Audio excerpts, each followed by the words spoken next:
옛날 옛날 아주 먼 옛날에 깊고 깊은 상월짜기를 휘감아 도는 맑은 강물이 사계절 내내 마르지 않고 흐르는 평화로운 마을이 하나 있었습니다. 이 마을은 뒤로는 든든한 산이 병풍처럼 둘러쳐져 있고 앞으로는 은빛 비늘처럼 반짝이는 강이 흐르고 있어 낮이면 물새들이 한가롭게 논일고 밤이면 풀벌레 소리가 자장가처럼 들려오는 아주 고요하고 아름다운 곳이었습니다.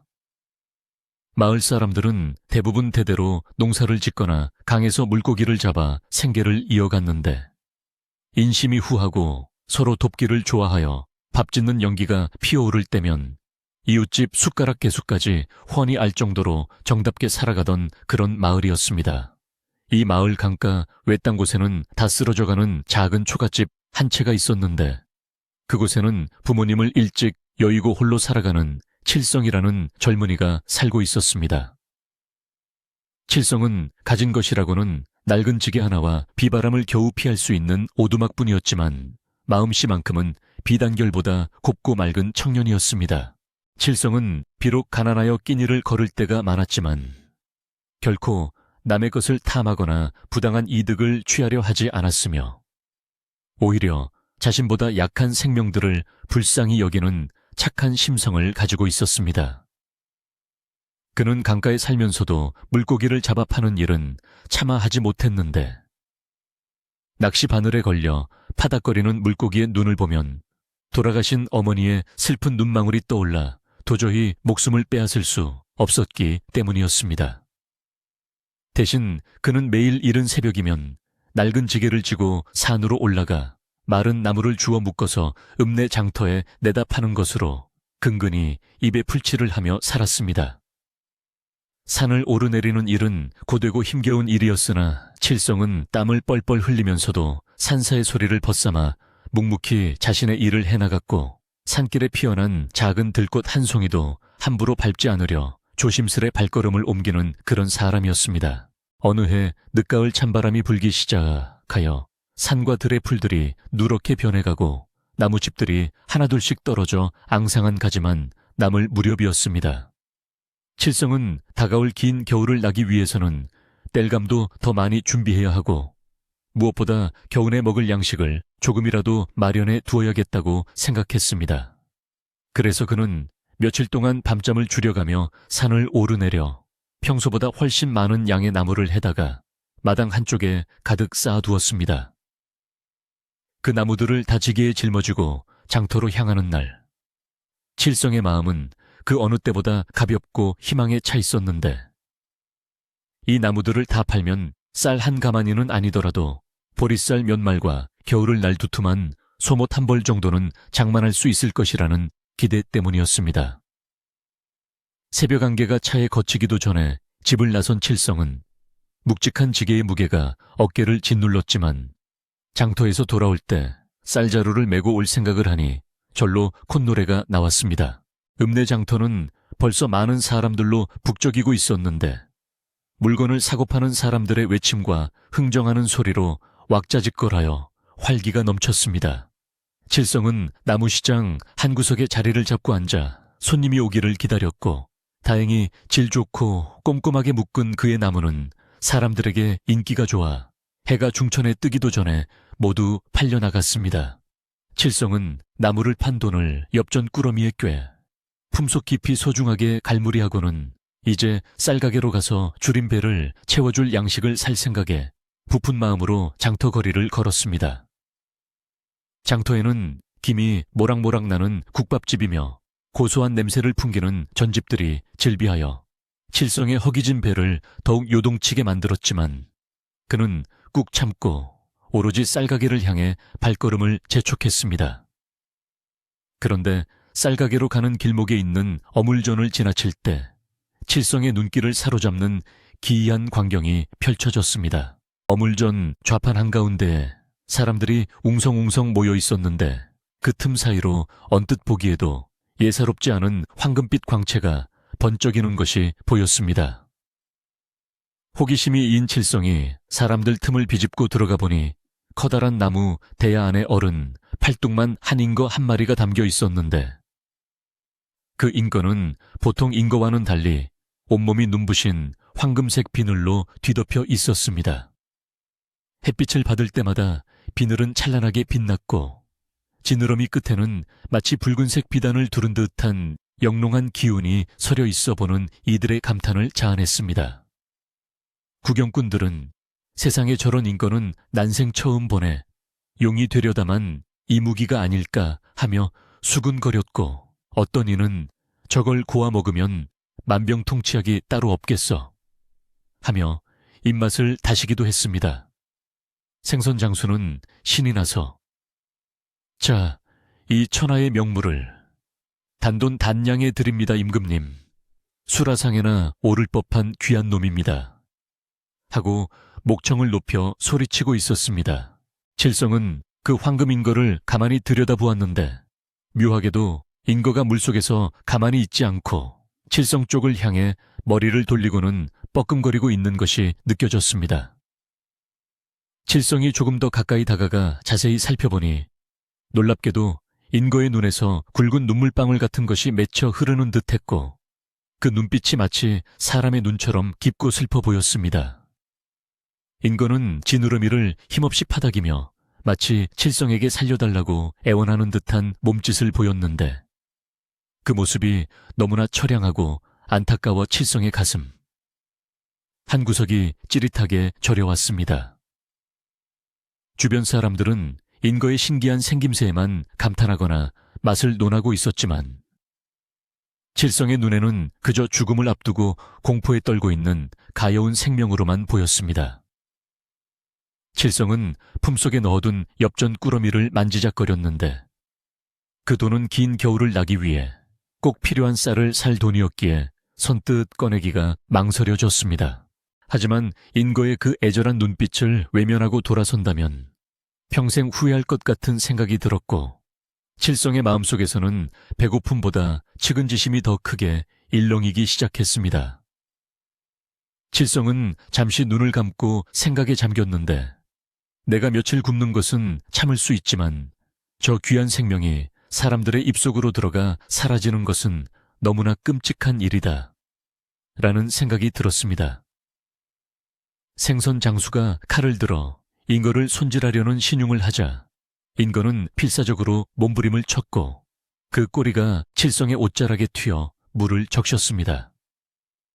칠성은 더 이상 망설일 수가 없어 불쑥 생선 장수 앞으로 나서며 다급한 목소리로 외쳤습니다. 여보시오 주인장, 그 잉거 내가 사겠소. 칼을 거두시오.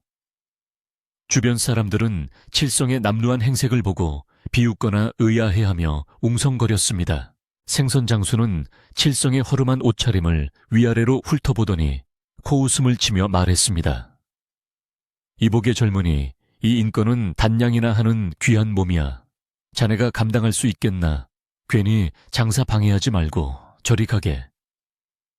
칠성은 아무 말 없이 품속에서 꼬깃꼬깃한 엽전 꾸러미를 꺼내어 생선 장수의 좌판 위에 올려놓았는데 그것은 그가 며칠 동안 산을 오르내리며 땀 흘려 번 돈 전부였습니다. 엽전의 개수를 세어보던 생선 장수의 눈이 휘둥그레졌고 그는 태도를 싹 바꾸며 입이 귀에 걸리도록 웃었습니다. 아이고, 보기와는 다르게 알부자로구만. 자, 가져가게. 이걸로 몸보신을 하든 약을 해먹든 자네 마음대로 하게나. 생선 장수는 돈을 챙기느라 정신이 없었고 칠성은 서둘러 물이 담긴 옹기 항아리를 하나 구해 인거를 조심스럽게 옮겨 담았습니다. 인거를 담은 항아리는 쌀자루만큼이나 무거웠지만 칠성은 왠지 모르게 마음이 날아갈 듯 가벼워짐을 느꼈습니다. 그는 사람들이 자신을 향해 저 미친놈 쌀쌀돈으로 물고기를 사다니 제정신이 아니군 하고 수군거리는 소리를 뒤로 하고 서둘러 장터를 빠져나왔습니다. 돌아오는 길은 갈 때보다 훨씬 멀고 험하게 느껴졌는데 해는 이미 서산으로 넘어가 뉘엿뉘엿 지고 있었고 찬바람은 더욱 매섭게 옷깃을 파고들었습니다.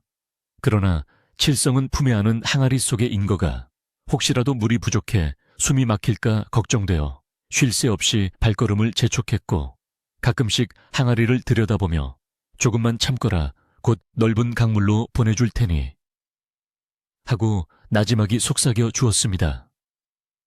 항아리 속의 인권은 아까보다 훨씬 편안해진 모습으로 칠성의 목소리를 알아듣기라도 하는 듯 꼬리를 살랑거렸습니다. 어느새 마을 입구에 도착했을 때는 이미 사방이 어둑어둑해져 달빛만이 희미하게 길을 비추고 있었습니다. 칠성은 집으로 들어가지 않고 곧바로 마을 앞을 흐르는 강가에 깊은 소가 있는 곳으로 향했는데 그곳은 물살이 새지 않고 수심이 깊어 물고기가 살기에 아주 좋은 곳이었습니다. 칠성은 강물에 발을 담그고 조심스럽게 항아리를 기울여 인거를 물속으로 흘려보냈습니다. 차가운 강물에 닿자마자 황금 인거는 생기를 되찾은 듯 힘차게 지느러미를 움직였고 달빛을 받아 그 황금빛 비늘이 물속에서 은하수처럼 반짝였습니다. 인거는 곧바로 깊은 곳으로 헤엄쳐 들어가지 않고 칠성이 서 있는 곳 주위를 천천히 3바퀴나 빙글빙글 돌았습니다.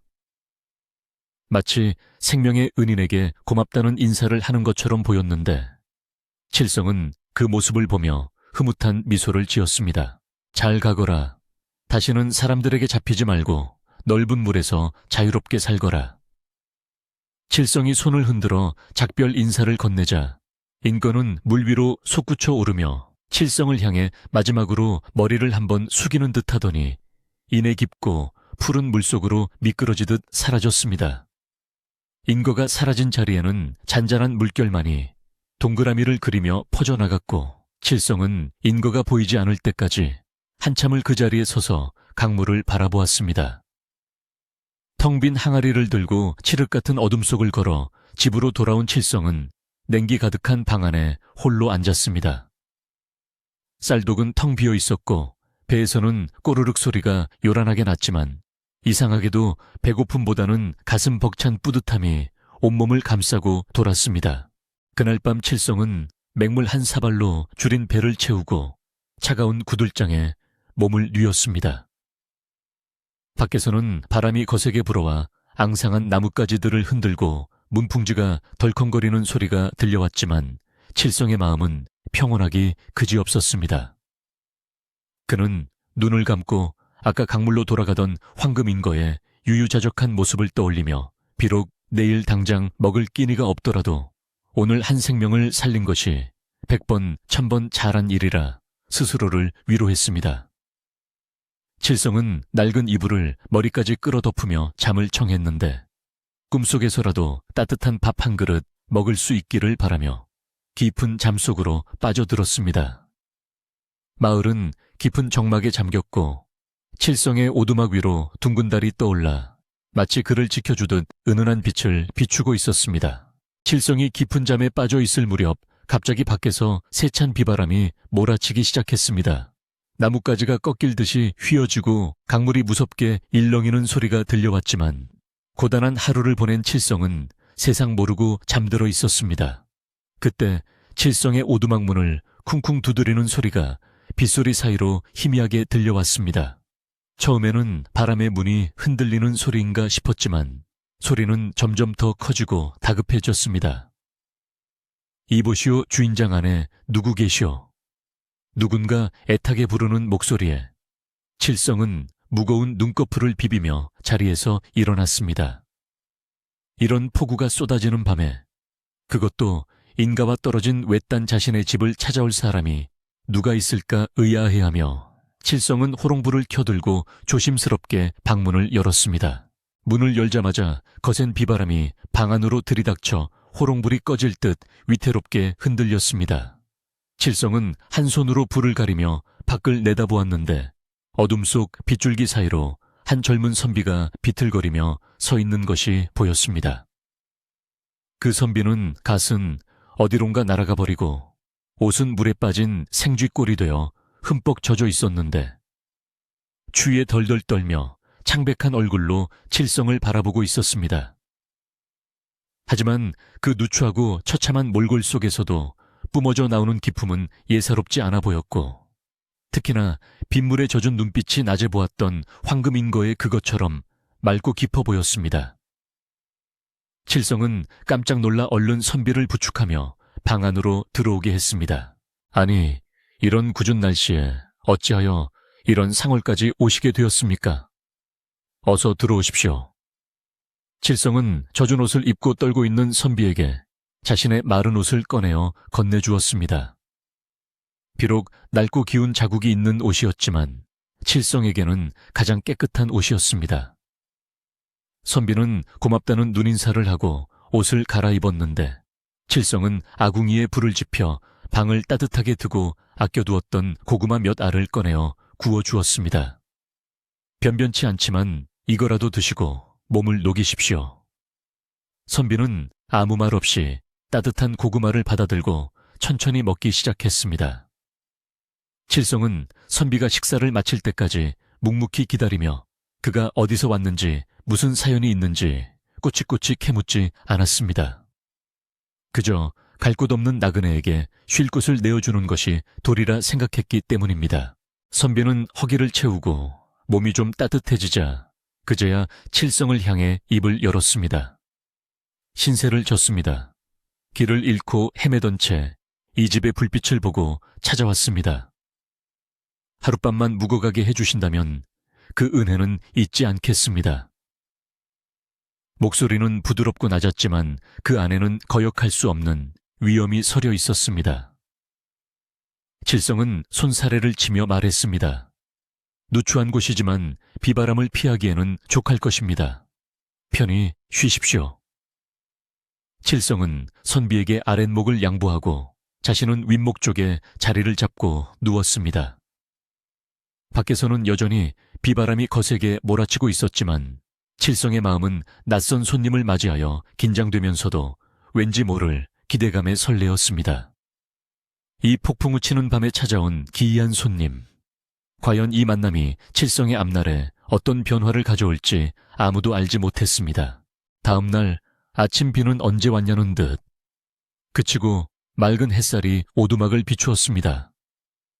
선비는 일찍 일어나 마당을 쓸고 있었는데 그 몸놀림이 얌전하면서도 절도가 있었습니다.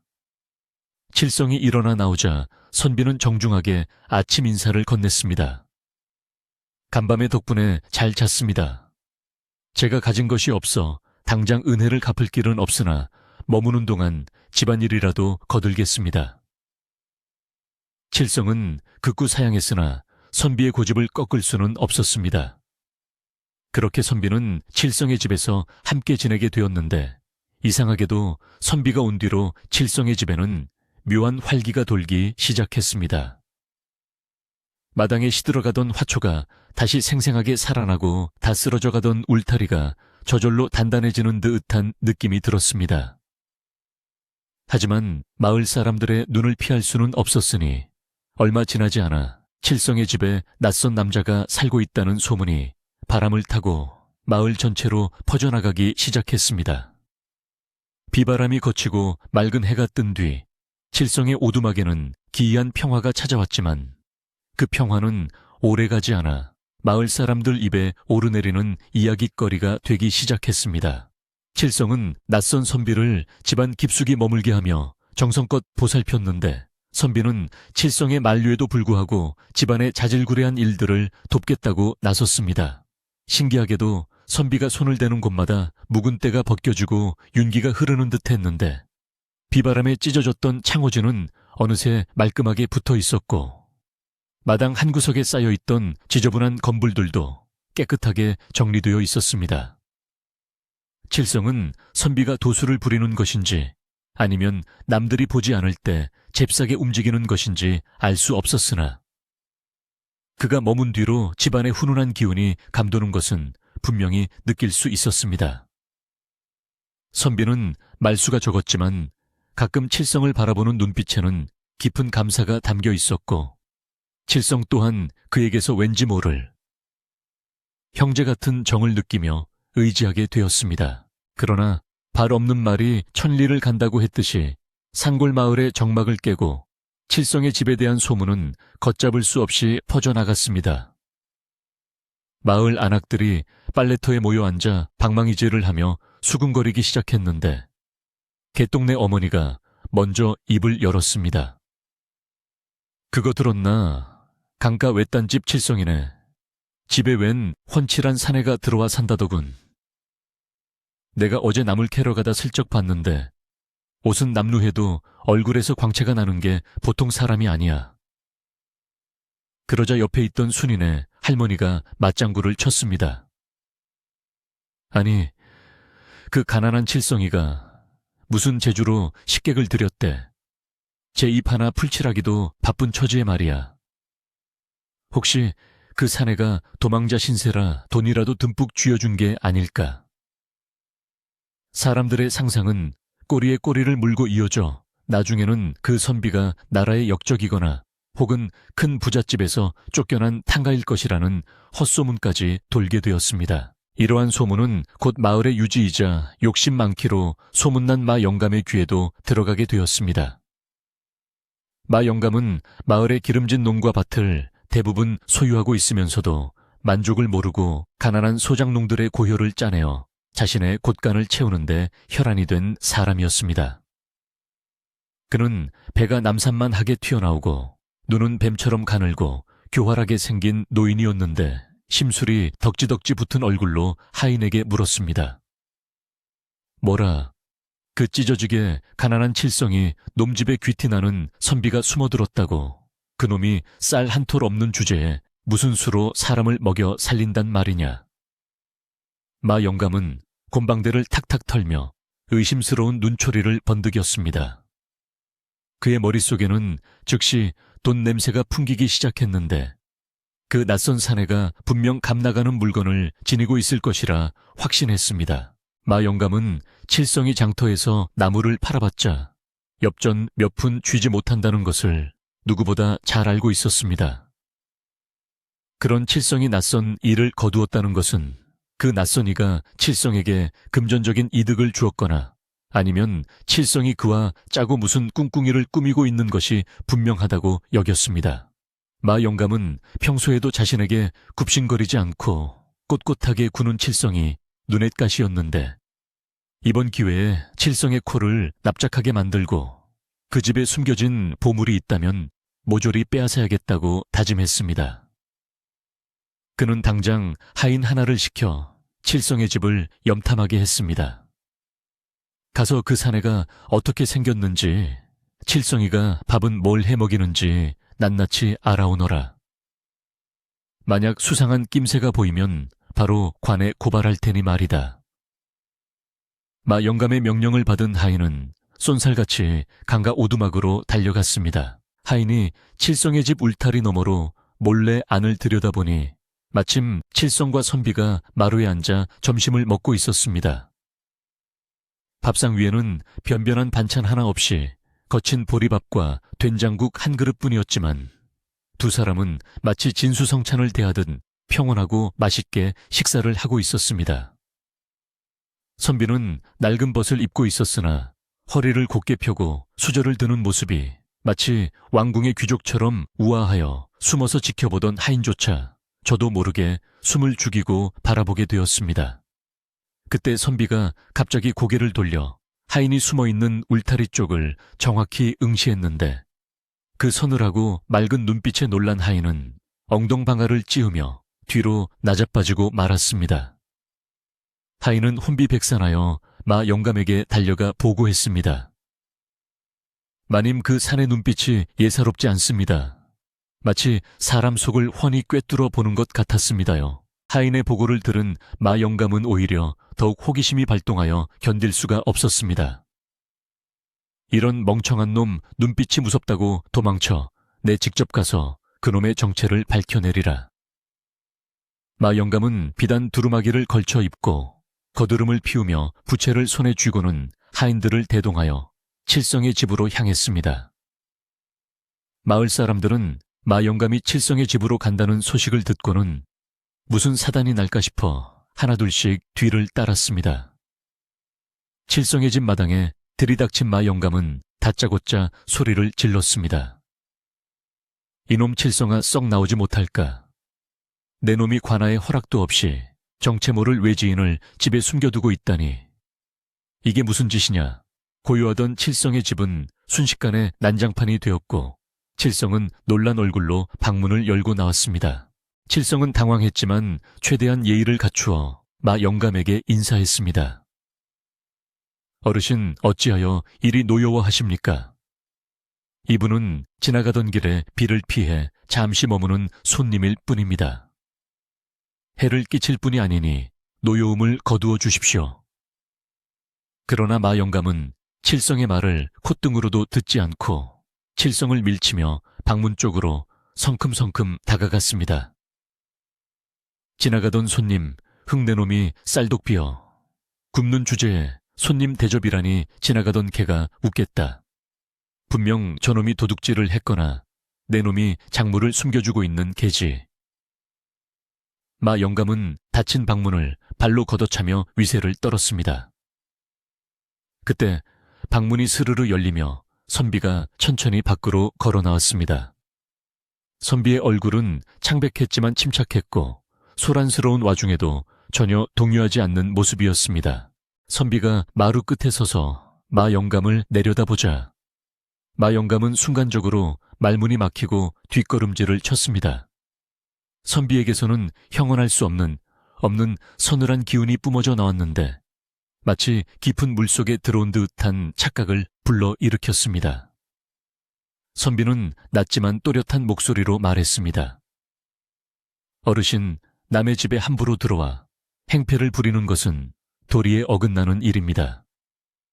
저는 칠성님의 호의로 잠시 머물다 갈 뿐이니 괜한 의심으로 선량한 사람을 괴롭히지 마십시오. 선비의 말은 정중했지만 그 안에는 칼날 같은 날카로움이 숨겨져 있었습니다. 마 영감은 그 기세에 눌려 잠시 주춤했으나 이내 마을 사람들이 지켜보고 있다는 것을 깨닫고는 짐짓 더 큰 소리로 윽박질렀습니다. 내 이놈 어디서 굴러먹던 뼈다귀인지 모르겠지만 감히 내 앞에서 훈계 지르냐. 내 놈의 보따리를 털어보면 정체가 나오겠지. 마 영감은 하인들에게 눈짓하여 선비의 짐을 뒤지라고 명령했습니다. 하인들이 달려들어 방 안을 헤집고 선비의 단 하나뿐인 낡은 보따리를 마당으로 던졌습니다. 보따리가 풀리며 안에 있던 물건들이 쏟아져 나왔는데 놀랍게도 그곳에는 금은 보화는커녕 낡은 책 한 권과 붓 한 자루 그리고 칠성에게 얻어 입은 옷까지 몇 벌이 전부였습니다. 마 영감은 기대했던 보물이 없자 얼굴이 불그락푸르락해졌습니다. 이럴 리가 없는데 내 놈들이 어딘가 땅에 묻어둔 게 분명해. 마 영감은 억지를 부리며 칠성의 마당 여기저기를 쑤시고 다녔습니다. 칠성은 억울하고 분해서 눈물이 핑 돌았지만 힘없는 자신이 마 영감을 막을 길은 없었습니다. 선비는 조용히 흩어진 물건들을 주워 담으며 마 영감을 향해 연민 어린 눈빛을 보냈습니다. 한바탕 소동을 피우고도 아무것도 찾아내지 못한 마 영감은 분이 풀리지 않아 씩씩거렸습니다. 두고 보자. 내 오늘만 그냥 넘어가 주마. 하지만 마을에 흉흉한 일이 생기면 다 내 놈들 탓인 줄 알아라. 그리고 칠성 이놈 내 땅을 밟고 다니려면 처신 똑바로 해. 마 영감은 침을 퇴뱉고는 하인들을 이끌고 돌아갔습니다. 구경하던 마을 사람들도 하나둘 흩어졌지만 그들의 눈초리는 전보다 훨씬 차가워져 있었습니다.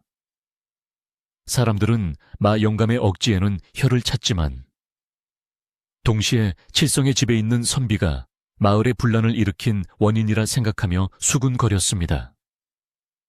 칠성은 난장판이 된 마당을 치우며 깊은 한숨을 내쉬었습니다. 선비는 칠성에게 다가와 어깨를 감싸며 미안한 표정을 지었습니다. 저 때문에 곤욕을 치르셨군요. 제가 떠나는 것이 옳겠습니다. 칠성은 고개를 세차게 저으며 선비의 손을 잡았습니다. 아닙니다.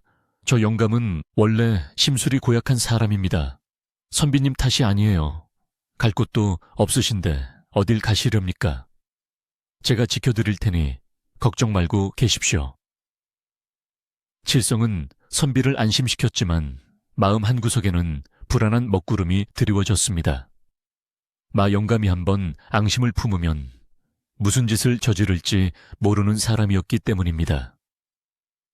그날 저녁 칠성은 답답한 마음을 달래려 강가로 나갔습니다. 어둠이 내린 강물은 검푸르게 흐르고 있었고 칠성은 물가에 앉아 멍하니 물결을 바라보았습니다. 그때 뒤에서 찌읒읒 물에서 온 손님은 물처럼 흘려보내야지 가두어두면 탈이 나는 법이라네 하는 쉰 목소리가 들려왔습니다. 칠성이 깜짝 놀라 뒤를 돌아보니 허리가 꼬부라진 마을의 최고령 할머니가 지팡이를 짚고 서 있었습니다. 이 할머니는 마을의 대소사를 꿰뚫어보고 가끔 알 수 없는 예언을 하여 사람들이 신할머니라고 부르는 분이었습니다. 할머니는 쭈글쭈글한 손으로 칠성의 얼굴을 가리키며 말을 이었습니다. 자네 집에 든 그 손님 보통 사람이 아니야. 물기운이 너무 강해. 큰 물은 큰 복이 되기도 하지만 잘못하면 둑을 무너뜨리고 모든 걸 삼켜버리지. 칠성은 할머니의 말에 가슴이 철렁 내려앉았습니다. 할머니, 그게 무슨 말씀이세요? 그분은 그저 길 잃은 선비일 뿐입니다. 칠성은 애써 태연한 척했지만 목소리는 가늘게 떨리고 있었습니다. 할머니는 의미심장한 미소를 지으며 강물을 바라보았습니다. 사람 눈은 속여도 하늘 눈은 못 속이는 법. 네가 품은 착한 마음이야 갸륵하지만 세상에는 감당할 수 없는 인연도 있는 개야. 마 영감 그 욕심쟁이가 괜히 날뛰는 게 아니란다. 탁한 기운은 맑은 기운을 시기하여 흙탕물을 일으키는 법이지. 조만간 큰 비바람이 다시 몰아칠 게야. 그때 중심을 잘 잡지 않으면 자네도 휩쓸려 갈 걸세. 할머니는 알 수 없는 말만 남기고는 어둠 속으로 사라졌습니다. 칠성은 할머니의 뒷모습을 보며 멍하니 서 있었습니다. 강바람이 차갑게 불어와 칠성의 옷깃을 파고들었고 멀리서 천둥 소리가 우르릉거리며 들려왔습니다. 마치 할머니의 예언처럼 평온하던 밤하늘에 다시금 짙은 구름이 몰려오고 있었습니다. 칠성은 서둘러 집으로 발길을 돌렸지만 발걸음은 청음망은 무거웠습니다. 집으로 돌아오니 선비는 칠성이 돌아오길 기다리고 있었습니다. 칠성은 할머니의 말을 선비에게 전해야 할지 망설였지만 선비의 맑은 눈을 보니 차마 입이 떨어지지 않았습니다. 대신 칠성은 짐짓 밝은 목소리로 말했습니다. 밤 공기가 차네요. 어서 들어가시죠. 선비는 칠성의 마음을 꿰뚫어 보는 듯 잠시 칠성을 응시하다가 고개를 끄덕였습니다. 그날 밤 칠성은 쉽게 잠을 이루지 못하고 뒤척였습니다. 마 영감의 표독스러운 얼굴과 할머니의 경고가 머릿속에서 맴돌았습니다. 물기운이 강하다는 말은 무엇을 뜻하는 것일까? 낮에 보았던 황금인거의 슬픈 눈망울과 선비의 깊은 눈빛이 겹쳐지며 칠성은 알 수 없는 두려움과 신비로움에 사로잡혔습니다. 다음 날부터 마을의 분위기는 더욱 흉흉해졌습니다. 마 영감은 사람들을 풀어서 칠성의 집 주변을 감시하게 했고 마을 사람들에게 칠성이 요물에 홀렸다고 소문을 퍼뜨렸습니다. 그 선비놈이 밤마다 괴상한 주문을 외우더란다. 칠성이네 집 우물에서 푸른 불빛이 솟구치는 걸 봤다. 따위에 말도 안 되는 이야기들이 사실인 양 떠돌았습니다. 사람들은 칠성을 피하기 시작했고 장터에 나무를 팔러 가도 아무도 칠성의 나무를 사주려 하지 않았습니다. 칠성은 억울하고 답답했지만 묵묵히 견뎌내는 수밖에 없었습니다. 집에 갇힌 듯 지내게 된 선비와 칠성은 서로를 의지하며 하루하루를 버텼습니다. 식량이 떨어져 가자 칠성은 산에서 칡을 캐고 나무 열매를 따와 끼니를 이었습니다. 그런 와중에도 기이한 일들은 계속되었습니다. 칠성의 집 마당에 있는 옹달샘은 아무리 가뭄이 들어도 마르지 않고 맑은 물이 퐁퐁 솟아났고 선비가 심심풀이로 꽂아둔 버드나무 가지는 하룻밤 사이에 뿌리를 내리고 잎을 피웠습니다. 선비는 칠성이 힘들어하는 모습을 보며 괴로워했습니다. 칠성님, 저 때문에 겪지 않아도 될 고초를 겪으시는군요. 제 힘으로 이 공영을 해결해 드리고 싶으나 때가 되지 않아 함부로 나설 수가 없습니다. 선비는 하늘을 바라보며 탄식했습니다. 칠성은 웃으며 대답했습니다. 무슨 말씀을요? 친구끼리 콩 한 쪽도 나눠 먹는 법인데 이 정도 시련쯤이야 아무것도 아닙니다. 하지만 칠성의 속은 까맣게 타들어가고 있었습니다. 마 영감은 칠성이 굴복하지 않고 버티자 더욱 화가 치밀어 올랐습니다. 그는 이제 단순한 괴롭힘을 넘어 칠성을 마을에서 쫓아낼 계획을 세우기 시작했습니다. 내 이놈들을 가만두지 않겠다. 관의 뇌물을 써서라도 요물을 숨겨둔 죄로 잡아들이게 하고 칠성놈의 오두막을 헐어버리고 그 자리에 정자를 지어 뱃놀이나 즐겨야겠다. 마 영감은 음흉한 미소를 지으며 사댁에 보낼 뇌물을 준비했습니다. 마 영감의 탐욕은 끝이 없었고 그 탐욕은 곧 다가올 거대한 재앙의 불씨가 되고 있었습니다. 하늘은 점점 더 낮게 내려앉았고 공기 중에는 습기가 가득 차올라 숨을 쉬기조차 힘들 정도로 묵직해졌습니다. 어느 날 밤 잠을 자던 칠성은 이상한 소리에 눈을 떴습니다. 밖에서 물 흐르는 소리가 들리는가 싶더니 방 안이 온통 환한 황금빛으로 물들어 있었습니다. 놀란 칠성이 일어나 앉아 주위를 둘러보니 그 빛은 잠들어 있는 선비의 몸에서 뿜어져 나오고 있었습니다. 선비의 몸 주위로 아지랑이처럼 황금색 기운이 피어오르고 있었는데 그 모습이 너무나 신성하고 아름다워서 칠성은 숨도 크게 쉬지 못하고 지켜보았습니다. 빛 속에서 언뜻언뜻 뜬 비늘 모양의 무늬가 보였다가 사라지기를 반복했습니다. 칠성은 그제야 확신했습니다. 아, 할머니 말씀이 맞구나. 이분은 사람이 아니구나. 내가 구해준 그 인거가 설마. 칠성의 가슴이 세차게 뛰기 시작했습니다. 두려움보다는 경이로움이 앞섰지만 동시에 이 사실이 알려지면 정말로 큰일이 날 것이라는 직감이 들었습니다. 날이 밝자 선비의 몸에서 나던 빛은 사라지고 평소와 다름없는 모습으로 돌아왔습니다.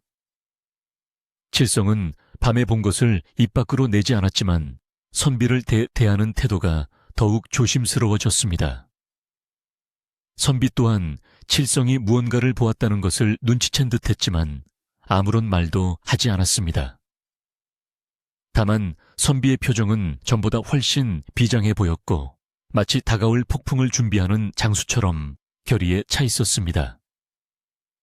밖에서는 마 영감이 보낸 포졸들이 마을 어귀에 도착했다는 소식이 들려왔습니다. 마침내 마 영감이 관아의 힘을 빌려 칠성과 선비를 잡아가려 하는 것이었습니다. 마을 사람들은 두려움에 떨며 문을 걸어 잠갔고 칠성의 오두막은 폭풍 전야의 고요 속에 잠겨 있었습니다. 이제 피할 수 없는 위기가 코앞에 닥쳐오고 있었습니다. 마 영감이 관아에 포졸들을 불러들였다는 소식이 마을에 퍼지자 칠성의 오두막 주변에는 마치 장마철 먹구름이 잔뜩 낀 것처럼 무겁고 음산한 공기가 감돌기 시작했습니다. 하늘은 아침부터 잔뜩 찌푸려 있었고 산허리에는 희뿌연 안개가 뱀처럼 휘감겨 있어 보는 이의 마음을 불안하게 만들었습니다. 평소라면 지저귀는 새소리로 가득 찼을 숲속도 이날따라 죽은 듯이 고요했고 오직 강물만이 평소보다 거칠게 울렁이며 바위에 부딪혀 하얀 거품을 물고 있었습니다. 마을 사람들은 혹시나 자신들에게 불똥이 튈까 두려워 아예 대문을 걸어 잠그고 바깥 출입을 삼갔으며 아이들이 울기라도 하면 황급히 입을 틀어막으며 숨을 죽였습니다. 칠성의 집은 마치 세상과 단절된 외딴섬처럼 고립되었고 다가오는 폭풍의 기운을 온몸으로 받아내고 있는 듯 위태로워 보였습니다. 칠성은 마당에 서서 하늘을 올려다보며 깊은 한숨을 내쉬었는데 그의 마음은 타들어가다 못해 제가 될 지경이었습니다. 그는 자신이 겪는 고초는 얼마든지 참을 수 있었으나 아무 죄 없는 선비가 자신 때문에 봉변을 당하게 된 것이 못내 가슴 아팠습니다. 칠성은 부엌으로 들어가 남은 쌀을 탈탈 털어 밥을 지으려 했으나 쌀독 바닥을 긁는 소리만 요란할 뿐 손에 잡히는 쌀알은 몇 톨 되지 않았습니다. 그는 울컥 치솟는 설움을 삼키며 물을 한 바가지 퍼서 솥에 붓고는 숭늉이라도 끓여 선비에게 대접해야겠다고 생각했습니다. 아궁이에 불을 지피는 칠성의 손은 가늘게 떨리고 있었고 타오르는 불꽃을 바라보는 그의 눈개는 이슬 같은 물기가 맺혔습니다. 방 안에 있던 선비는 칠성의 이런 마음을 아는지 모르는지 그저 묵묵히 정조하고 앉아 눈을 감고 있었습니다. 하지만 선비의 주변에서는 여전히 기이한 현상들이 일어나고 있었는데 방 안의 공기가 서늘하다 못해 차갑게 느껴질 정도였고 선비가 숨을 내쉴 때마다 입김이 하얗게 서려 나왔습니다. 더욱 놀라운 것은 선비의 앉은 자리 주변 방바닥에 물기가 배어나와 촉촉하게 젖어들고 있다는 사실이었습니다. 비가 새는 것도 아닌데 바닥에서 물이 스며 나오는 광경은 실로 기괴했으나 칠성은 이제 그것을 이상하게 여기기보다는 선비가 가진 신비한 힘의 일부라 여기며 경외감을 느낄 뿐이었습니다. 선비는 마치 깊은 물속에 잠겨있는 사람처럼 고요했지만 그 내면에서는 거대한 파도가 일렁이고 있음을 짐작할 수 있었습니다. 마침내 정고가 조금 지날 무렵 마을 어귀에서부터 요란한 꽹과리 소리와 함께 사람들의 웅성거리는 소리가 들려오기 시작했습니다. 마 영감이 앞장서고 그 뒤를 붉은 옷을 입은 포졸들과 몽둥이를 든 하인들이 따르고 있었는데 그들의 기세가 어찌나 등등한지 마치 전쟁터에 나가는 장수들 같았습니다. 마 영감은 뒷짐을 지고 거드름을 피우며 걸어왔는데 그의 얼굴에는 칠성과 선비를 요절내고야 말겠다는 도끼가 가득 차 있었습니다. 그는 지나가는 마을 사람들을 향해 큰 소리로 떠벌렸습니다. 보아라, 내 오늘 저 요망한 것들의 정체를 낱낱이 밝혀내고 우리 마을의 정기를 바로잡을 것이다. 누구든 저들을 감싸는 자가 있다면 그 또한 같은 패거리로 간주하여 엄벌에 처할 것이야. 포졸들은 마 영감에게 미리 두둑한 뇌물을 받은 터라 마 영감의 장단에 맞춰 위협적인 태도를 취했습니다.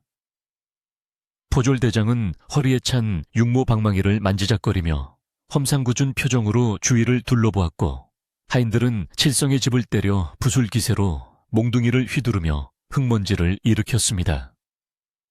그들이 지나가는 길목마다 겁에 질린 개들이 꼬리를 내리고 숨었으며 닭들은 푸드덕거리며 지붕 위로 달아났습니다. 평화롭던 상골 마을은 순식간에 공포에 도가니로 변해버렸고 모든 이목은 강가에 있는 칠성의 오두막으로 집중되었습니다. 칠성은 멀리서 들려오는 소란스러운 소리에 덜컥 가슴이 내려앉았지만 이내 마음을 다잡고 선비가 있는 방문 앞을 가로막고 섰습니다. 무세운 일이 있어도 선비님만은 내가 지켜내리라. 칠성은 앙상한 주먹을 불끈 쥐고 결의를 다졌습니다. 그는 비록 힘없는 나무꾼에 불과했지만 은혜를 원수로 갚는 비겁한 사람이 되고 싶지는 않았습니다. 잠시 후 마 영감과 포졸들이 칠성의 집 마당으로 들이닥쳤습니다. 좁은 마당은 순식간에 사람들로 가득 찼고 울타리는 사람들의 발길질에 힘없이 무너져 내렸습니다. 마 영감은 칠성을 보자마자 삿대질을 하며 소리쳤습니다. 내 이놈 칠성아 관아에 포졸 나리들이 오셨는데 어찌 나와서 무릎을 꿇지 않고 뻣뻣하게 서 있느냐. 내 죄를 네가 알렸다. 칠성은 떨리는 다리를 애써 진정시키며 또렷한 목소리로 대답했습니다. 어르신, 제가 무슨 죽을 죄를 지었기에 이러십니까? 가난한 것이 죄라면 닭에 받겠으나 남에게 해를 끼친 적은 결코 없습니다. 그리고 방 안에 계신 분은 몸이 편찮으신 손님이니 제발 겁박하지 말아 주십시오. 칠성의 말에 포졸대장이 코웃음을 치며 앞으로 나섰습니다. 이놈이 어디서 말대꾸냐. 내 집에 숨어든 자가 나라에서 수배 중인 흉악한 도적이라는 제보가 들어왔다. 썩기를 비키지 않으면 공무집행 방해로 너부터 오게 쳐넣겠다. 도적이라니요. 당치도 않습니다. 그분은 그저 길 잃은 선비일 뿐입니다. 칠성이 억울함을 호소하며 버텼지만 하인들이 달려들어 칠성을 거칠게 밀쳐냈습니다. 칠성은 힘없이 바닥에 나뒹굴었고 무릎이 까져 피가 배어 나왔습니다. 그러나 칠성은 아픔도 잊은 채 다시 일어나 방문 앞을 막아섰습니다. 안 됩니다. 못 들어갑니다. 칠성의 처절한 몸부림에 마을 사람들은 안타까움에 발을 동동 구르며 지켜볼 뿐 누구 하나 나서서 말리는 사람이 없었습니다. 마 영감의 위세가 그만큼 무서웠기 때문입니다.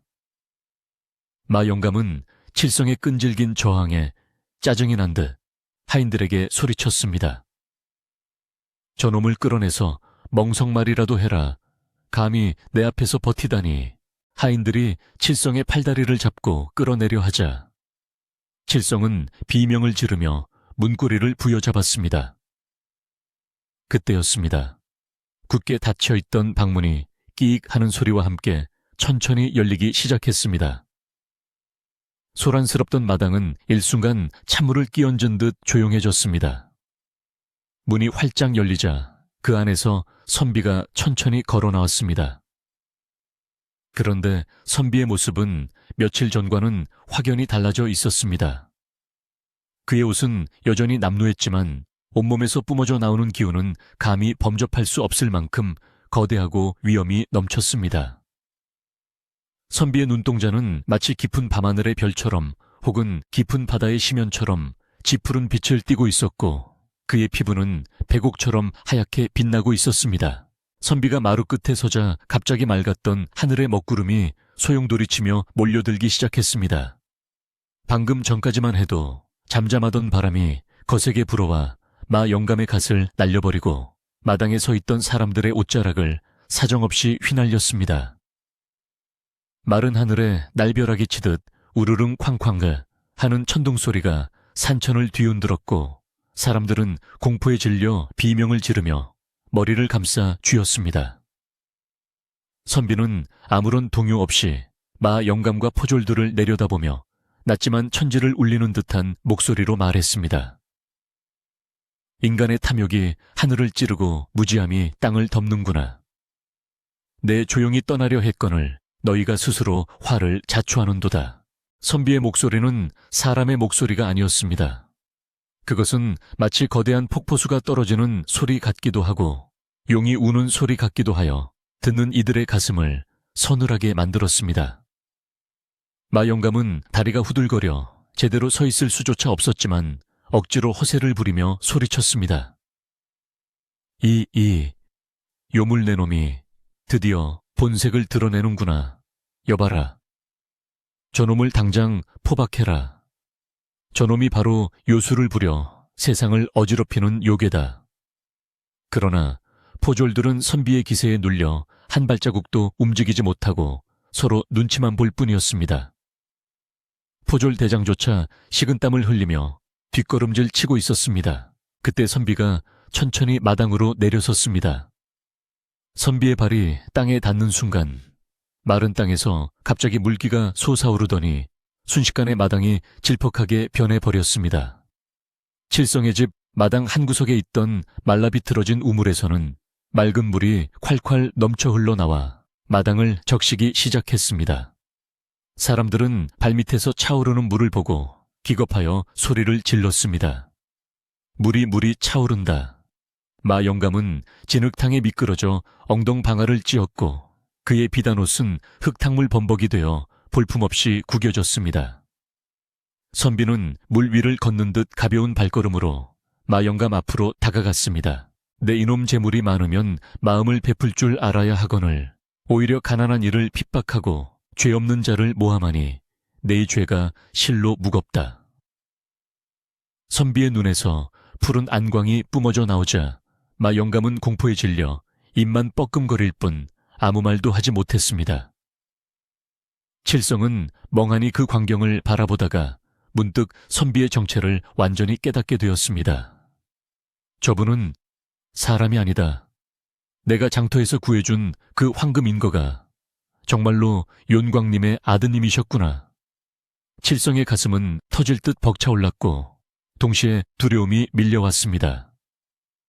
윤광의 아들이 노하면 마을 전체가 물바다가 될지도 모른다는 생각이 들었기 때문입니다. 하늘은 점점 더 어두워져 대낮인데도 밤처럼 깜깜해졌고 굵은 빗방울이 하나둘 떨어지기 시작했습니다.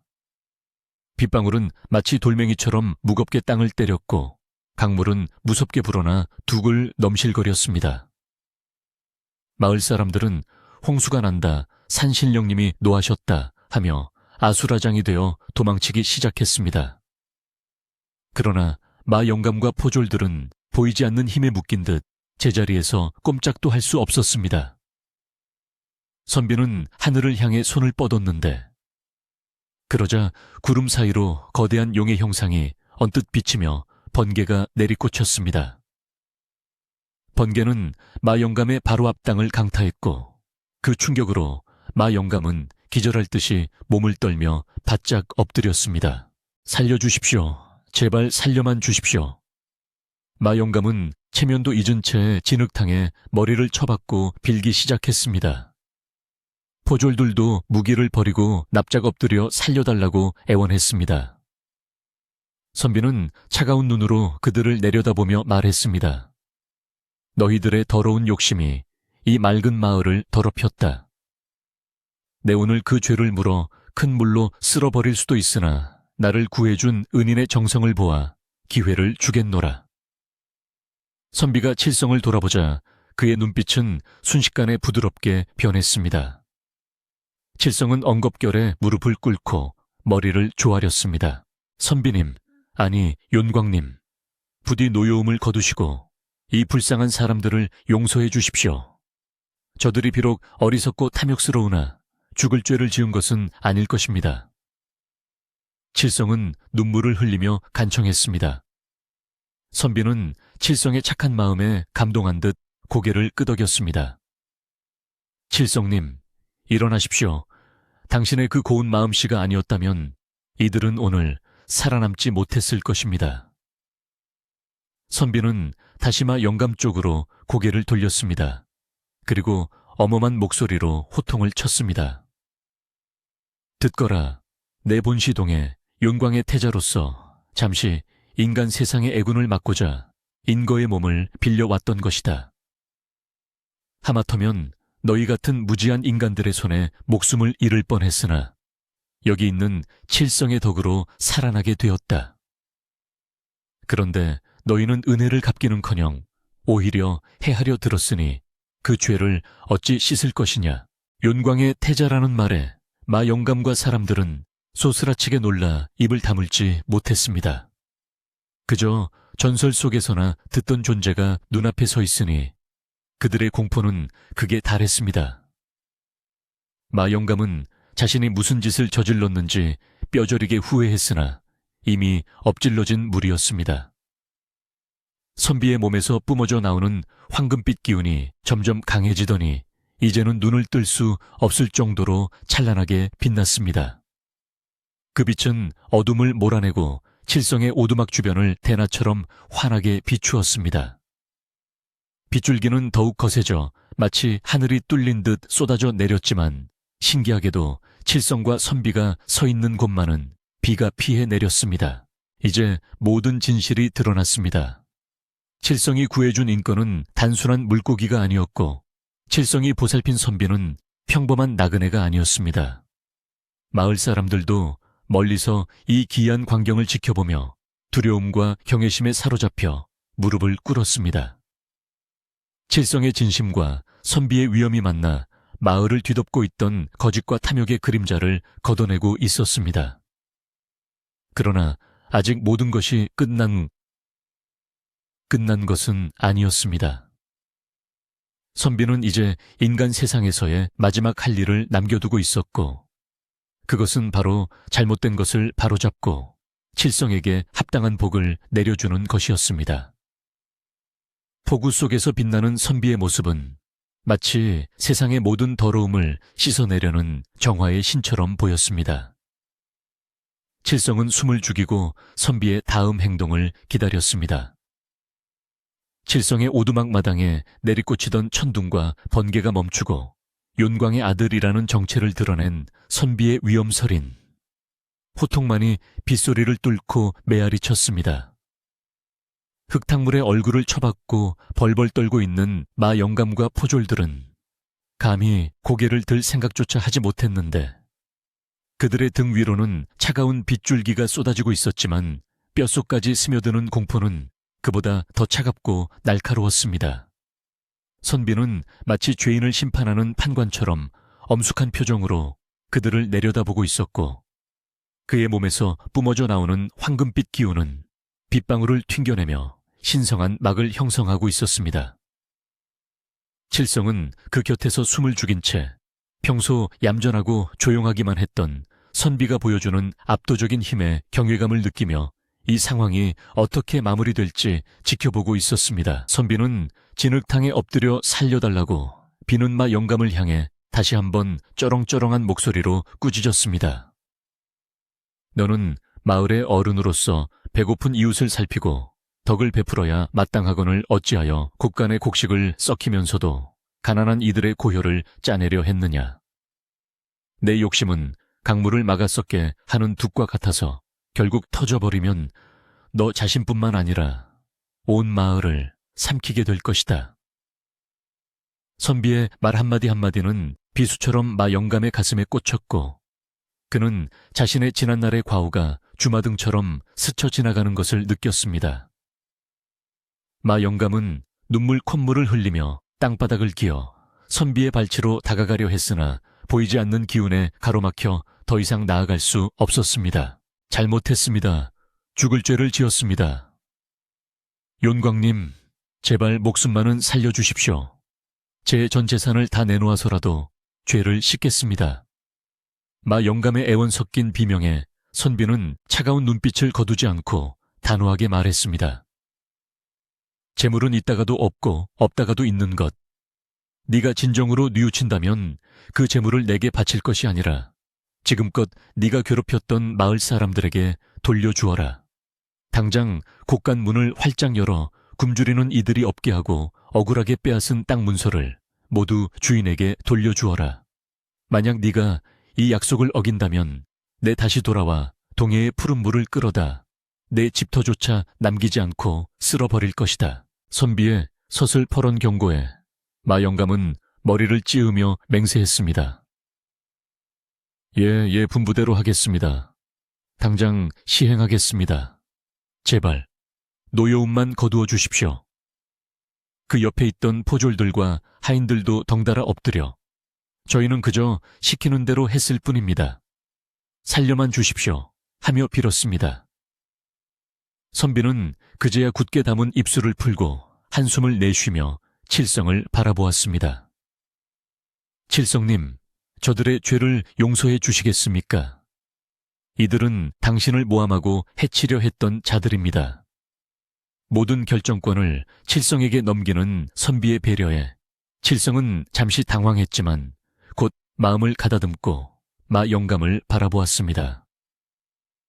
비록 밉고 야속한 사람이었지만 공포에 질려 벌레처럼 떨고 있는 늙은이의 모습이 치근하게 느껴졌습니다. 선비님, 아니 윤광님. 저 영감님이 진심으로 뉘우치고 마을 사람들을 위해 베풀겠다고 약속했으니 이번 한 번만 용서해 주시고 기회를 주시는 게 어떻겠습니까? 피를 보는 것은 원치 않습니다. 칠성의 말은 따뜻하고 부드러웠으나 그 안에는 사람을 감싸 안는 큰 힘이 있었습니다. 선비는 고개를 끄덕이며 칠성의 넓은 아량에 다시금 감복한 듯한 표정을 지었습니다. 그대가 그리 말한다면 따르겠습니다. 하늘이 낸 착한 마음이 바로 그대의 가장 큰 무기입니다. 선비는 손을 들어 하늘을 가리키며 나지막이 주문 같은 말을 읊조렸습니다. 그러자 기적 같은 일이 벌어졌습니다. 선비가 손을 휘젓자 마치 거대한 손이 하늘의 장막을 걷어내는 것처럼 시커먼 먹구름이 순식간에 양쪽으로 갈라지며 흩어지기 시작했습니다. 방금 전까지 세상을 삼킬 듯 퍼붓던 폭우가 거짓말처럼 뚝 그치고 구름 사이로 찬란한 햇살이 비집고 들어와 칠성의 오두막을 비추었습니다. 빗물에 잠겨 질퍽거리던 마당의 물도 선비의 손짓에 따라 마치 살아있는 생물처럼 움직여 강 쪽으로 빠르게 빠져나갔습니다. 웅덩이마다 고여있던 흙탕물은 순식간에 맑은 물로 정화되어 흘러갔고 칠성의 오두막은 비가 오기 전보다 더 깨끗하고 정갈한 모습으로 되돌아왔습니다. 이 믿을 수 없는 광경을 목격한 마 영감과 무리들은 입을 다물지 못하고 멍하니 하늘과 땅을 번갈아 쳐다보았습니다. 이제 물러가라. 그리고 내 맹세를 잊지 말라. 선비의 마지막 호령이 떨어지자 마 영감은 아이고 감사합니다. 감사합니다를 연발하며 하인들의 부축을 받아 허둥지둥 도망치기 시작했습니다. 얼마나 급하게 도망치는지 신발이 벗겨지는 줄도 모르고 진흙탕에 미끄러져 넘어지면서도 뒤도 돌아보지 않고 마을 쪽으로 내달렸습니다. 위세등등했던 포졸들도 쥐구멍을 찾듯 황급히 꽁무니를 뺐습니다. 순식간에 불청객들이 사라진 마당에는 다시금 평화로운 정적이 감돌았고 처마 끝에서 떨어지는 낙수 물소리만이 청가하게 들려왔습니다. 멀리서 숨죽여 지켜보던 마을 사람들은 마 영감 일행이 도망치는 것을 보고서야 조심스럽게 칠성의 집 쪽으로 모여들기 시작했습니다. 그들은 칠성과 선비가 무사한 것을 보고 안도하면서도 선비의 신통력에 대한 두려움 때문에 선뜻 다가서지 못하고 쭈뼛거리고 있었습니다. 칠성은 그런 이웃들의 마음을 눈치채고 먼저 환하게 웃으며 손짓했습니다. 다들 이리 오세요. 이제 괜찮습니다. 비도 그치고 나쁜 일도 다 지나갔습니다. 칠성의 밝은 목소리에 용기를 얻은 사람들이 하나둘 울타리 안으로 들어왔습니다.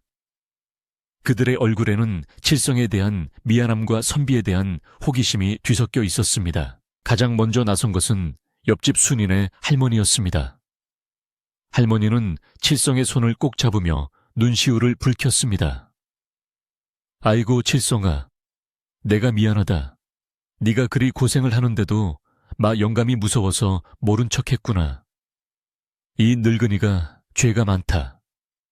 그러자 다른 마을 사람들도 앞다투어 사과를 건넸습니다. 자네가 요물에 홀린 줄 알고 피했는데 우리가 어리석었네. 정말 미안하네. 자네가 우리 마을을 구한 게나 다름없어. 사람들의 진심 어린 사과에 칠성은 눈시울이 뜨거워졌지만 고개를 저으며 웃어 보였습니다. 아닙니다. 다들 얼마나 무서우셨겠어요. 저라도 그랬을 겁니다. 이제 다 지난 일인걸요. 그때 선비가 마을 사람들 앞으로 한 걸음 나섰습니다. 사람들은 움찔하며 뒤로 물러섰지만 선비의 표정은 아까와 달리 봄바람처럼 온화했습니다. 마을 분들 놀라게 해드려 죄송합니다. 저는 칠성님의 도움으로 목숨을 구한 사람입니다. 칠성님의 지극한 정성이 아니었다면 저는 고향으로 돌아가지 못했을 것입니다. 이 마을에 칠성님 같은 분이 계시다는 것은 큰 축복이니 앞으로는 부디 이분을 귀하게 여겨 주십시오. 선비가 정중하게 허리를 숙여 인사하자 마을 사람들은 황송해하며 맞절을 했습니다. 아이고, 용광님 아드님이라 들었습니다. 저희 같은 촌부들에게 하대하셔도 될 것을. 마을 촌장이 떨리는 목소리로 말했습니다. 분위기가 훈훈하게 풀리자 사람들은 누가 먼저랄 것 없이 팔을 걷어붙이고 나섰습니다. 자, 이렇게 서 있을 게 아니라 난장판이 된 집을 좀 치웁시다. 그래, 비바람에 쓰러진 울타리도 다시 세우고 마당도 쓸어야지. 마을 장정들은 칠성의 집 이곳저곳을 손보기 시작했고 아낙네들은 부엌으로 들어가 살림살이를 정리했습니다. 칠성은 괜찮습니다. 제가 천천히 하면 됩니다. 라고 말렸지만 사람들은 아니야, 이건 우리가 자네에게 진 빚을 갚는 거야. 라며 듣지 않았습니다. 뚝딱거리는 망치 소리와 비질 소리가 경쾌하게 울려 퍼지며 칠성의 오두막은 금세 예전보다 더 말끔한 모습으로 변해갔습니다. 그때 마을 어귀에서 시끌벅적한 소리가 들려왔습니다. 마 영감집의 하인들이 수레를 끌고 헐레벌떡 뛰어오고 있었는데 수레 위에는 쌀가마니와 고기술 그리고 각종 반찬거리가 가득 실려 있었습니다. 마님께서 보내신 겁니다. 마을 잔치라도 벌여서 죄를 씻으라고 하셨습니다. 칠성님께 드리는 사죄의 선물도 여기 있습니다. 하인들은 땀을 뻘뻘 흘리며 물건들을 마당에 내려놓았습니다. 칠성과 마을 사람들은 눈이 휘둥그레졌습니다. 평생 남에게 베풀 줄 모르던 구두소의 마 영감이 이렇게 많은 음식을 보낸 것은 정말로 해가 서쪽에서 뜰 일이었습니다. 선비는 그 광경을 보고 빙긋이 웃으며 말했습니다. 공포가 탐욕을 이긴 모양이군요. 어쨌든 마을 사람들과 함께 나누기에 부족함이 없어 보입니다. 칠성은 마을 사람들을 돌아보며 외쳤습니다. 여러분, 오늘 저녁은 우리 집에서 다 같이 드시지요. 마 영감님이 보내준 쌀과 고기로 배불리 먹고 회포를 풉시다. 칠성의 제안에 마을 사람들은 환호성을 질렀습니다. 곧이어 칠성의 마당에서는 밥 짓는 연기가 모락모락 피어올랐고 고소한 고기 굽는 냄새와 구수한 국 끓이는 냄새가 진동을 했습니다. 안악들은 소뚜껑을 뒤집어 전을 부치고 장정들은 멍석을 깔고 술상을 차렸습니다. 오랜만에 마을 전체에 웃음꽃이 피어났고 아이들은 신이 나서 마당을 뛰어다녔습니다. 칠성의 오두막은 가난과 외로움의 상징이 아니라 마을의 화합과 풍요의 중심지가 되었습니다. 해가 뉘엿뉘엿 넘어가고 서쪽 하늘이 붉게 물들 무렵 마당에는 푸짐한 잔치상이 차려졌습니다. 칠성은 선비를 가장 상석인 마루에 모셨고 마을의 어르신들이 그 옆에 자리 잡았습니다. 선비는 인간 세상의 음식 맛이 낯설 법도 하건만 칠성이 건네준 갓 지은 쌀밥과 뜨끈한 국밥을 아주 맛있게 먹었습니다. 용궁의 진수성찬도 훌륭하지만 따뜻한 마음이 담긴 이 밥 한 그릇의 맛에는 비할 바가 못 되는군요. 선비의 칭찬에 칠성은 쑥스러워 얼굴을 붉혔습니다. 마을 사람들은 선비에게 술을 한 잔 올리며 마을의 안녕을 빌었고 선비는 흔쾌히 잔을 받아 마시며 덕담을 건넸습니다. 밤이 깊어지자 보름달이 둥실 떠올라 잔치 마당을 은은하게 비추었습니다. 배불리 먹고 기분이 좋아진 마을 사람들은 칠성의 마당에서 어깨동무를 하고 노래를 부르기도 하고 지난날의 오해를 풀며 도란도란 이야기를 나누기도 했습니다. 마 영감의 횡포에 시달리던 사람들은 칠성과 선비 덕분에 이제야 살맛나는 세상이 되었다며 입을 모아 칭송했습니다. 칠성은 이 모든 것이 꿈만 같았습니다. 어제까지만 해도 쌀독이 비어 끼니를 걱정하고 마을 사람들의 따가운 눈총을 받아야 했지만 지금은 모두가 친구가 되어 웃고 떠들고 있으니 말입니다. 그는 이 행복이 선비가 가져다준 기적임을 잊지 않았습니다. 어느덧 잔치가 파할 시간이 되었고 사람들은 하나둘씩 집으로 돌아갈 채비를 했습니다. 칠성아, 잘 자게. 내일 또 보세. 선비님, 부디 평안한 밤 되십시오. 사람들은 아쉬운 듯 자꾸만 뒤를 돌아보며 인사를 건넸고 칠성은 대문 밖까지 나가 배웅을 했습니다. 왁자지껄하던 마당이 다시 조용해지고 풀벌레 소리만이 밤의 정적을 채웠습니다. 하인들이 치우고 간 마당은 깨끗했고 칠성의 곳간에는 마 영감이 보내온 쌀가마니가 가득 쌓여 있어 보기만 해도 배가 불렀습니다. 하지만 칠성의 마음 한구석에는 왠지 모를 허전함이 밀려왔는데 이제 곧 선비와 헤어져야 할 시간이 다가오고 있음을 직감했기 때문입니다. 칠성은 방으로 들어와 선비와 마주 앉았습니다. 호롱불 아래 앉은 선비의 얼굴은 낮에 위험 있던 모습이 아니라 처음 비오는 밤에 찾아왔던 그 처연하고 맑은 청년의 모습이었습니다. 선비는 칠성을 지그시 바라보며 부드럽게 입을 열었습니다. 칠성님, 오늘 밤은 참으로 아름답군요. 인간 세상의 정이라는 것이 이토록 따뜻한 것인 줄 미처 몰랐습니다. 이 모든 것이 당신 덕분입니다. 칠성은 고개를 숙이며 대답했습니다. 과찬의 말씀입니다.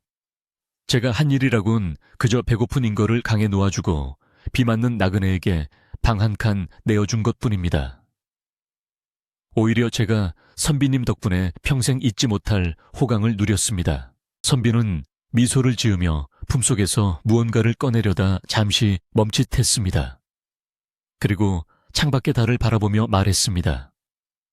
이제 바람도 자고 물결도 잠잠해졌으니 제가 돌아가야 할 시간이 된 것 같습니다. 칠성님과 함께한 시간은 찰나와 같았으나 그 기억은 영원히 잊지 못할 것입니다. 선비의 말에는 깊은 아쉬움이 묻어 있었고 칠성 역시 가슴이 먹먹해져 아무 말도 할 수 없었습니다. 두 사람은 말없이 타닥타닥 타들어가는 호롱불 심지만을 바라보며 이 밤의 마지막 시간을 함께하고 있었습니다. 밖에서는 강물이 칠성의 오두막을 휘감아 돌며 마치 용궁으로 가는 길을 재촉하듯 찰랑거리는 소리를 내고 있었습니다. 평화롭지만 어딘가 애틋한 이별의 밤이 깊어가고 있었습니다. 깊어가는 밤 호롱불 심지가 타들어가며 탁탁 소리를 내는 고요한 방 안에서 칠성과 선비는 마주 앉아 이별의 정을 나누고 있었습니다. 밖에서는 가을 귀뚜라미가 처량하게 울어대고 강물 소리는 여느 때보다 크게 들려와 마치 떠나는 이의 발걸음을 재촉하는 듯했습니다. 선비는 칠성의 두 손을 꼭 잡으며 그동안 가슴속에 담아두었던 진심 어린 감사의 말을 전했는데 그의 목소리는 물기 어린 듯 촉촉하고 부드러웠습니다. 칠성님, 인간의 시간으로 치면 짧은 며칠이었으나 제게는 천년의 세월보다 더 값진 시간이었습니다. 차가운 강물 속에서도 낯선 땅의 비바람 속에서도 느끼지 못했던 따스한 온기를 당신의 작은 오두막에서 배웠습니다. 칠성은 선비의 말에 코끝이 찡해져 아무 대답도 하지 못하고 그저 고개만 끄덕였습니다. 선비는 자리에서 일어나 옷매무새를 단정히 하고는 품속에서 작은 주머니 하나를 꺼내어 칠성의 손에 쥐어주었습니다. 그것은 비단으로 만들어진 주머니였는데 겉면에는 물결 무늬와 구름 무늬가 은실로 정교하게 수놓아져 있어 한눈에 보기에도 예사 물건이 아님을 알 수 있었습니다. 이것은 제가 드리는 작은 정표입니다. 부디 거절하지 말고 받아주십시오. 당신이 베푼 은혜에 비하면 보잘것없는 것이나 앞으로 칠성님이 세상을 살아가는 데 있어 작은 보탬이 될 것입니다. 칠성은 손사래를 치며 받지 않으려 했으나 선비의 간곡한 눈빛을 이기지 못하고 조심스럽게 주머니를 받아 품속에 갈무리했습니다. 주머니에서는 은은한 바다 내음과 함께 상쾌한 솔향기가 풍겨나와 칠성의 마음을 편안하게 해주었습니다. 이제 가보겠습니다. 달이 중천에 떠서 물길을 비추고 있으니 지금이 아니면 돌아가기가 힘듭니다. 선비는 방문을 열고 마당으로 나섰고 칠성은 신발을 꿰어 신고 황급히 뒤를 따랐습니다. 마당에는 낮에 잔치를 벌였던 흔적이 깨끗하게 치워져 있었고 하얀 달빛만이 마당 가득히 쏟아져 내려 마치 하얀 융단을 깔아놓은 듯 했습니다. 선비는 뒤를 돌아보지 않고 곧장 강가로 향하는 오솔길을 걸었는데 그의 발걸음은 깃털처럼 가벼워 마치 땅을 밟지 않고 구름 위를 걷는 듯 보였습니다. 칠성은 선비의 뒷모습을 놓칠세라 부지런히 따라갔는데 선비의 등 뒤로 아른거리는 황금빛 기운이 밤길을 환하게 밝혀주어 등불 없이도 넘어지지 않고 걸을 수 있었습니다. 강가에 도착하자 강물은 마치 거울처럼 잔잔하게 흐르고 있었고 수면 위로 달 그림자가 길게 드리워져 신비로운 분위기를 자아냈습니다. 선비는 물가에 서서 칠성을 향해 다시 한번 깊이 허리를 숙여 작별 인사를 했습니다. 부디 건강하십시오. 그리고 세상이 아무리 험해도 그 착한 마음만은 잃지 마십시오. 당신의 선한 마음이 촛불이 되어 어두운 세상을 밝힐 것입니다. 칠성은 솟구치는 눈물을 참으며 떨리는 목소리로 말했습니다. 선비님도, 아니 태자님도 부디 평안히 가십시오. 이 미천한 사람을 잊지 않고 찾아주셔서 정말 감사했습니다. 평생 이 은혜 잊지 않고 살겠습니다. 두 사람은 잠시 동안 말없이 서로를 바라보았고 그 짧은 침묵 속에는 천마디 말보다 더 깊은 정이 오고 갔습니다. 선비는 미소를 지으며 천천히 뒷걸음질쳐 강물 속으로 들어갔습니다. 차가운 강물이 선비의 발목을 적시고 무릎을 지나 허리춤까지 차올랐지만 선비는 추위를 느끼지 않는 듯 평온한 표정이었습니다. 그러다 선비의 몸이 물속에 완전히 잠기려는 순간 강물 깊은 곳에서 눈부신 황금빛 기둥이 솟구쳐 오르며 주변을 대낮처럼 환하게 밝혔습니다. 칠성은 눈이 부셔 팔로 얼굴을 가렸는데 손가락 틈새로 보이는 광경은 실로 경이로웠습니다. 물속에서 거대한 황금인거, 아니 용의 형상을 한 신비로운 존재가 솟아올라 공중을 한 바퀴 휘돌더니 칠성을 향해 마지막으로 머리를 숙여 보이고는 물살을 가르며 깊은 곳으로 사라져 갔습니다. 황금빛이 사라지고 난 뒤 강가는 다시 고요한 어둠 속에 잠겼지만 칠성은 한동안 그 자리를 떠나지 못하고 강물만 하염없이 바라보았습니다. 강물은 언제 그런 일이 있었냐는 듯 무심하게 흐르고 있었지만 칠성의 가슴 속에는 방금 본 찬란한 광경이 지워지지 않는 낙인처럼 깊이 새겨졌습니다. 밤바람이 불어와 칠성의 옷깃을 여미게 만들었을 때야 비로소 칠성은 정신을 차리고 발길을 돌렸습니다. 돌아오는 길은 혼자였지만 칠성은 결코 외롭지 않았습니다. 선비가 남기고 간 따뜻한 말 한마디와 품속의 주머니가 그의 텅 빈 마음을 가득 채워주고 있었기 때문입니다. 오두막에 도착한 칠성은 선비가 머물던 아랫목을 한번 쓰다듬어 보고는 깊은 안도감과 함께 잠자리에 들었습니다.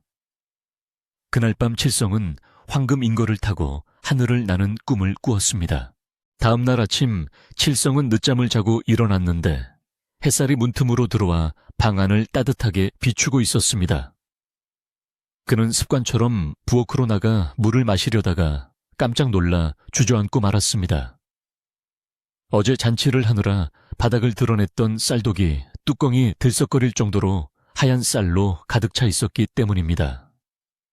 칠성은 자신의 눈을 의심하며 쌀독에 손을 넣어 보았는데 손에 잡히는 쌀알의 촉감이 분명히 현실이었습니다. 이게 어찌된 일인가 분명 어제 다 먹어버렸는데 칠성은 문득 어젯밤 선비가 주고 간 비단 주머니가 생각났습니다. 품속에서 주머니를 꺼내어 열어보니 그 안에는 쌀알만한 크기의 영롱한 여의주 한 알이 들어있었고 종이에는 화수분과 라는 글자가 적혀 있었습니다. 그것은 바로 써도 줄어들지 않고 계속해서 재물이 나오는 보물 화수분의 기운이 담긴 여의주였던 것입니다. 칠성은 쌀을 퍼내고 또 퍼내보았지만 쌀독의 쌀은 신기하게도 금세 다시 차올랐습니다. 칠성은 이 놀라운 기적 앞에서 무릎을 꿇고 동해 쪽을 향해 큰 절을 올렸습니다. 용광님, 태자님 감사합니다. 이 귀한 선물을 저 혼자 배불리 먹는 데 쓰지 않고 굶주린 이웃을 위해 쓰겠습니다. 칠성은 그날부터 쌀을 자루에 담아 마을의 독거노인들과 가난한 집들을 찾아다니며 나누어 주기 시작했습니다. 사람들은 칠성이 갑자기 어디서 쌀이 났느냐며 의아해했지만 칠성은 그저 먼 친척이 보내주었다라고 둘러대며 웃어넘겼습니다. 칠성의 선행은 날이 갈수록 마을 사람들의 칭송을 받게 되었습니다. 그는 쌀뿐만 아니라 쌀을 팔아 마련한 돈으로 병든 사람들에게 약을 지어주고 겨울에는 속옷을 사서 입혔습니다. 칠성의 집 앞은 언제나 도움을 필요로 하는 사람들로 붐볐지만 칠성은 한 번도 귀찮은 내색을 하지 않고 정성껏 그들을 맞이했습니다. 마르지 않는 쌀독 덕분에 칠성의 창고는 비는 날이 없었지만 칠성은 자신을 위해서는 낡은 옷을 기워 입고 거친 밥을 먹으며 검소하게 살았습니다. 사람들은 그런 칠성을 보며 하늘이 내린 성인이라 부르며 존경했고, 칠성의 오두막은 마을의 사랑방이자 구휼소가 되었습니다. 한편 마 영감은 그날 이후로 완전히 딴 사람이 되었습니다. 그는 선비에게 호되게 당한 뒤로 큰 병을 앓아누웠는데 며칠 동안 헛소리를 하며 식은땀을 흘리다 겨우 깨어났습니다. 죽다 살아난 마 영감은 자신의 곳간을 열어 소장농들의 빚을 탕감해주고 빼앗았던 땅을 모두 주인에게 돌려주었습니다. 처음에는 마을 사람들이 마 영감이 또 무슨 흉계를 꾸미는 것이 아닌가 의심했지만 마 영감이 칠성을 찾아가 무릎을 꿇고 사죄하는 모습을 보고는 그의 진심을 믿게 되었습니다. 마 영감은 욕심을 버리고 나니 오히려 마음이 편안해졌다며 남은 생을 속죄하는 마음으로 살겠다고 맹세했습니다. 칠성은 그런 마 영감을 따뜻하게 용서하고 위로해 주었고, 두 사람은 나이 차를 뛰어넘어 마음을 나누는 이웃이 되었습니다. 계절이 바뀌어 차가운 겨울바람이 불어왔지만 칠성의 마음과 마을 사람들의 겨울은 그 어느 때보다 따뜻했습니다. 칠성이 나누어준 쌀과 땔감 덕분에 마을에서 굶거나 어는 사람이 단 한 명도 없었기 때문입니다. 눈이 펑펑 쏟아지는 날이면 마을 사람들은 칠성의 집에 모여 고구마를 구워 먹으며 예시이야기를 나누었고, 그럴 때마다 황금 인거와 선비 이야기는 빠지지 않는 단골 소재가 되었습니다. 사람들은 칠성이 용광님의 사위가 될 뻔했다느니, 선비가 사실은 하늘에서 내려온 신선이라느니 하며 살을 붙여 이야기를 풍성하게 만들었습니다. 칠성은 그런 이야기를 들을 때마다 빙그레 웃으며 창밖에 눈 내리는 강가를 바라보곤 했습니다. 봄이 오고 꽃이 피자 칠성에게도 경사가 찾아왔습니다. 마을에서 마음씨 곱기로 소문난 처자가 칠성의 인품에 반해 혼담을 넣어온 것입니다. 그녀는 홀어머니를 모시고 사는 효녀였는데 칠성이 남몰래 그녀의 집에 쌀과 나물을 가져다 준 것을 알고 감동하여 평생의 반려자가 되기를 자처한 것이었습니다. 칠성은 처음에는 자신의 가난한 처지를 들어 거절했지만 처자의 진심 어린 마음과 마을 사람들의 적극적인 권유로 혼례를 올리게 되었습니다. 혼례식 날 마을 잔치는 사흘 밤낮으로 이어졌고 사람들은 선남선녀가 만났다며 제1처럼 기뻐해 주었습니다. 칠성의 신혼집에는 웃음소리가 끊이지 않았고 칠성은 비로소 외로움에서 벗어나 따뜻한 가정을 꾸리게 되었습니다. 세월은 유수와 같이 흘러 칠성은 어느덧 머리가 희끗희끗한 노인이 되었습니다. 그는 평생을 베풀며 살았기에 큰 부자가 되지는 못했지만 자식들은 모두 반듯하게 자랐고 마을 사람들의 존경을 한몸에 받는 어른이 되었습니다. 칠성의 집 쌀독은 여전히 마르지 않았지만 칠성은 자식들에게 이 쌀은 우리의 것이 아니라 세상의 것이다. 너희도 이 쌀독처럼 마음을 비우고 남을 채우는 삶을 살아야 한다라고 가르쳤습니다. 자식들은 아버지의 뜻을 받들어 근면하고 성실하게 살았고 칠성의 가문은 대대로 적선하는 집안으로 명성을 떨치게 되었습니다. 어느 맑은 가을날 칠성은 지팡이를 짚고 옛날 그 강가로 산책을 나갔습니다. 강물은 예나 지금이나 변함없이 푸르게 흐르고 있었고 강바람은 시원하게 불어와 칠성의 흰 수염을 흩날렸습니다. 칠성은 물가에 앉아 지난 날을 회상하며 물끄러미 강물을 내려다보았습니다. 그때 물속에서 황금빛 비늘이 반짝이는 커다란 인거 한 마리가 유유히 헤엄쳐 지나가는 것이 보였습니다. 칠성은 눈을 비비고 다시 보았지만 인거는 칠성을 향해 꼬리를 한번 살랑 흔들고는 깊은 물속으로 사라졌습니다. 칠성은 그것이 태자님이 보낸 안부 인사임을 직감하고 주름진 얼굴에 환한 미소를 지었습니다. 태자님도 평안하시군요. 저도 덕분에 잘 살았습니다. 칠성은 그 자리에 한참을 앉아 강물 소리를 들으며 평온한 시간을 보냈습니다. 이제 그에게 남은 욕심이나 미련은 아무것도 없었습니다. 그저 자연의 순리대로 살다가 자연으로 돌아가는 것, 그것만이 남은 과제였습니다. 칠성은 자리에서 일어나 집으로 향하며 나지막이 흥얼거렸습니다. 물은 흘러 바다로 가고 사람은 흘러 흙으로 가네. 베푼 것은 남고 움켜쥔 것은 사라지니 이 또한 즐겁지 아니한가. 칠성의 노랫소리는 강물 소리와 섞여 허공으로 흩어졌고 붉은 노을이 그의 뒷모습을 길게 비추어 주었습니다. 그 후로도 오랫동안 이 마을에는 황금인거와 착한 나무꾼 칠성의 이야기가 전설처럼 전해 내려왔습니다. 마을 사람들은 칠성의 집터에 작은 비석을 세워 그의 공덕을 기렸고 힘들고 어려운 일이 있을 때마다 서로 돕고 나누는 미풍양속을 지켜나갔습니다. 칠성이 살던 강가에는 지금도 비가 오거나 안개가 끼는 날이면 황금빛 물고기가 튀어오르는 것을 보았다는 사람들이 종종 있다고 합니다.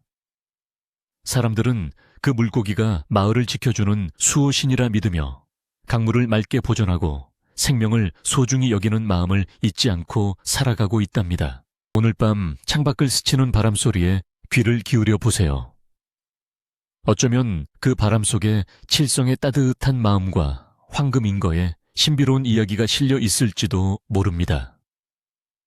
세상의 모든 욕심과 걱정은 저 흐르는 강물에 띄워보내고 칠성이 누렸던 그 평화롭고 안온한 잠 속으로 빠져들 시간입니다.